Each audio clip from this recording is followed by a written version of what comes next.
first here in Montreal. Isn't that beautiful? Oh, hello. Remember me? Hello, fellow humans, and welcome to the Nerdy Fox. I'm Steph, and welcome to my channel. If you're new, this will not make much of a difference in your life, this video, but welcome. And if you're coming back, thank you for coming back. So for my seasoned viewers, I haven't been around. I was making 3 videos a week, posting on my Instagram, and then silence. Good news, not dead. Let's just say life started happening and I needed some time to analyze and process what was going on, and also part of that was I started working again. And now I get to tell you what I do. So, before the world paused,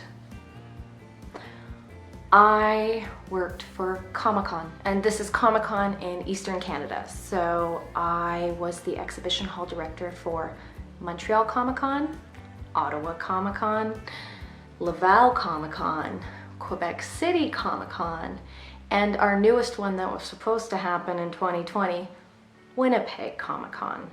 I accidentally turned it off when I was trying to fix this. So yes, if any of you have ever gone to a convention, there's something called the showroom, and that is what I took care of, vendors and artists on the vendor floor. It was amazing. Loved my job. I actually volunteered for them for 7 years before I landed that position. And talk about a career beyond my wildest dreams. I never thought I would be able to work for them full time. It was an amazing thing. I ran my 4 first shows in 2019. My first one was Laval, then it was Quebec City, then it was Montreal Mini Comic-Con, and Ottawa Comic-Con Holiday Special.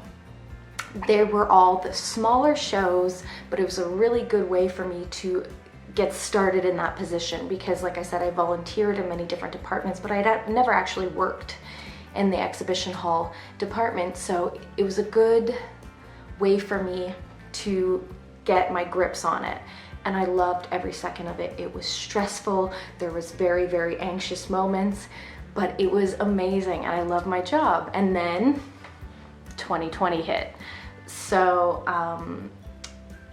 I wasn't able to do the job that I was hired to do. Obviously, we canceled our shows for 2020, which, you know, it actually takes quite a bit to cancel a show.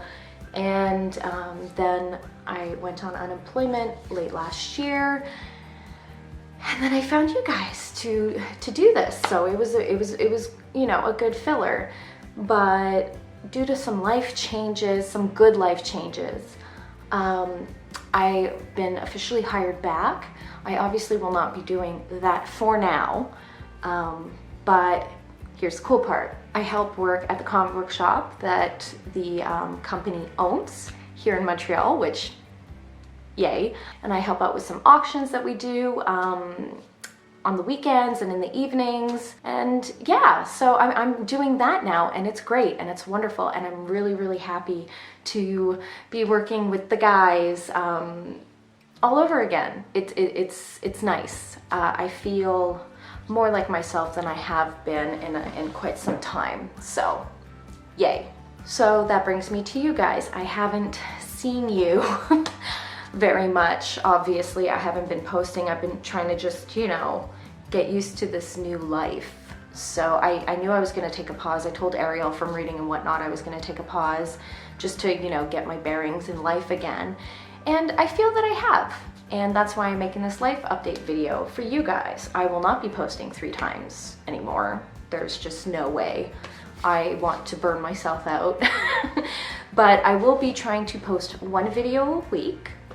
Still haven't figured out which day, but there will be a specific day just because I find it's easier for me to make a schedule if I know the video has to be done and ready to go for that day. but it will still be the same type of content. It just won't be as much. That's my life update, so that's it.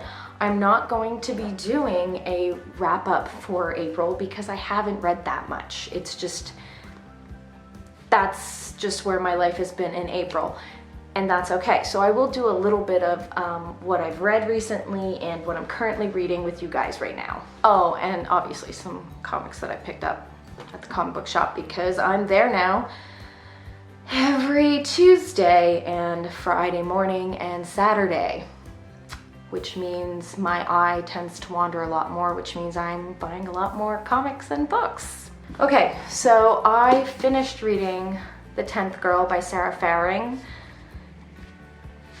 This took me forever to finish. Didn't like it. Did not like it. I found the beginning, well, first of all, it was a slow burn, and it was just, there was so much stuff that, you know, she would give you a little bit of information to figure out what's actually going on here, but it was so slow. And then I think it was like the last 100 pages of this book where you're like, oh, okay, so this is happening. But even though the execution of the surprise, shocking ending, it wasn't great. And you know, it's dual perspective. So it's from the perspective of one of the teachers going to teach at the Vaquero School, which is this beautiful haunted house, and then the perspective of a spirit of some sort. But it's never really explained until the last 100 pages. Didn't like it. I'm sorry. I didn't. It took me forever to get through, and I wasn't impressed.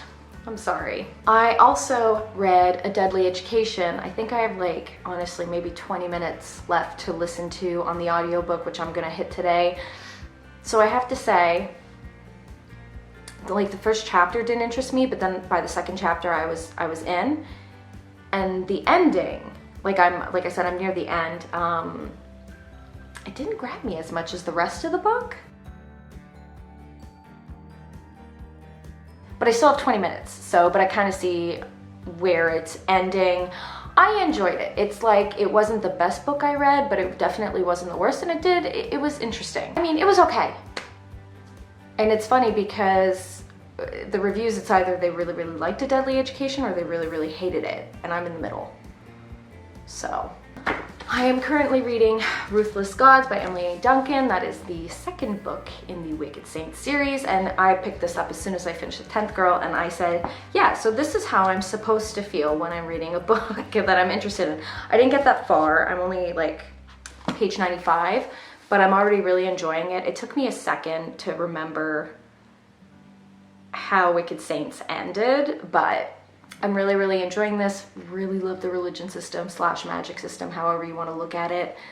I don't know. And the love interests, you don't know where it's gonna go. I don't want to say anything, but I'm very much enjoying this. And last but not least, I got into a manga. I don't normally read mangas. It's not necessarily a form of storytelling I'm used to reading. I did read a manga once because it was about a haunted house.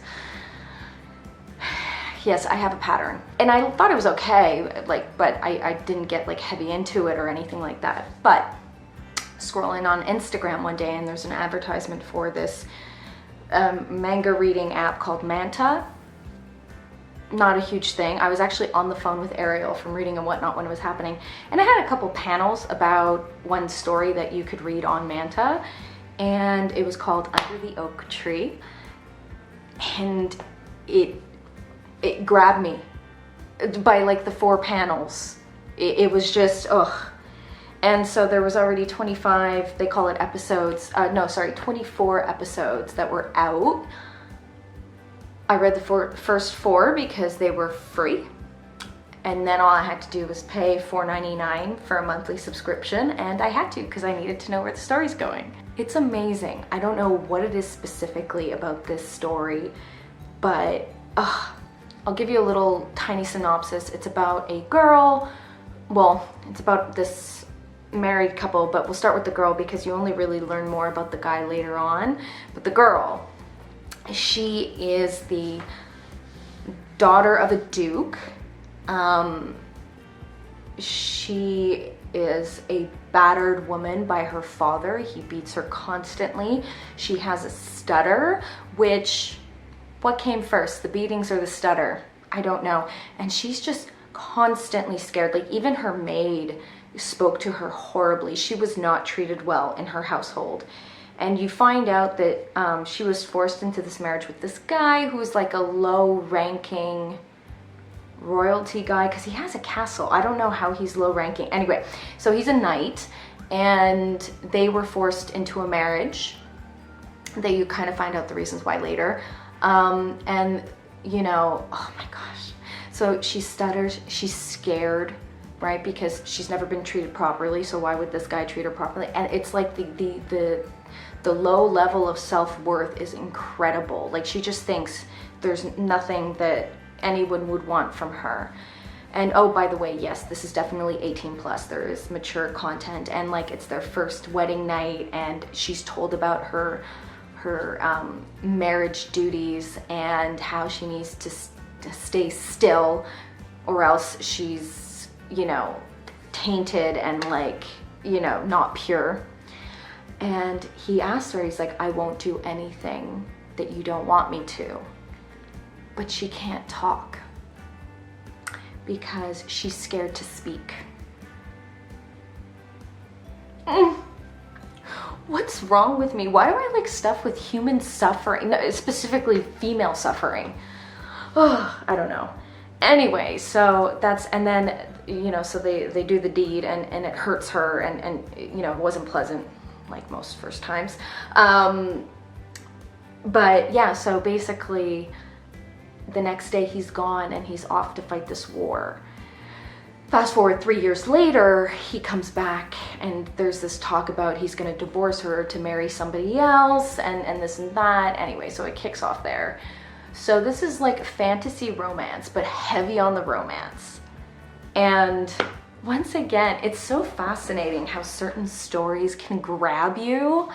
This story, like, I'm tearing up just thinking about it. It's just like, oh, I don't know what it is, but they did it for me. They did it perfectly.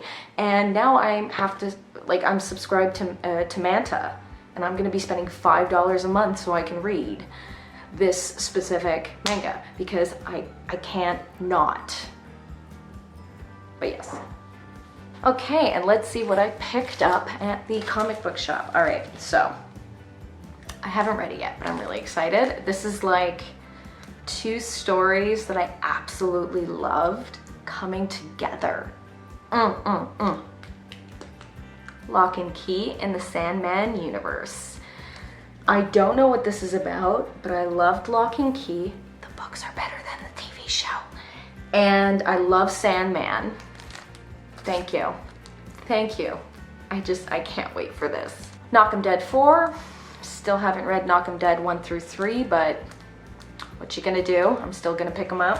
Homesick Pilots issues 4 and 5, which I'm really excited about. I really am enjoying this series a lot. Duplicant issue 1. You know, with comics, it's a lot of fun because I tend to pick them from their covers when I haven't read anything about them. I don't know, there's just something about the cover that got me interested, so.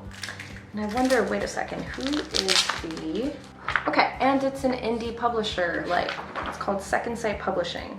I have no idea what this is about, but I love me a good indie comic. Something is Killing the Children, issues 15. I still haven't read 13 or 14. I own 14, I don't own 13. So I can't really continue until I read 13. I need to get a hold of 13. And that is it. I hope you enjoyed this video, and if you did, please give it a thumbs up, and if you really like my face, please hit the subscribe button. As I said earlier, I don't know when I'm gonna be posting, but there will be a specific day. You'll see the pattern, or I'll say it. I don't know. I love you guys. I still want to be part of BookTube. Thank you so much for your patience, and I will see you next time. Bye.